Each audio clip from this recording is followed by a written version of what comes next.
For us tonight, Andrew, thank you. And back here at home, a wave of protests turning violent in cities across America. Here's ABC's Janae Norman tracking them all.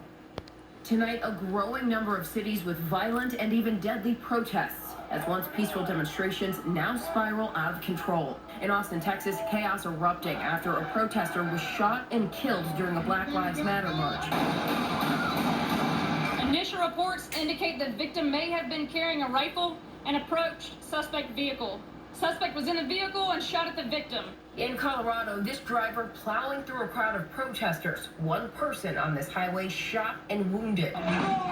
Calls there demanding accountability in the death of Elijah McClain, the unarmed black man who died after Aurora police placed him in a chokehold last summer. Later in the night, windows smashed in the city's courthouse, fireworks tossed at the police department. In Seattle, the youth detention center set on fire. Police firing flash grenades into a crowd of about 2,000 protesters. Crowds in Portland clashing last night in what police called riots.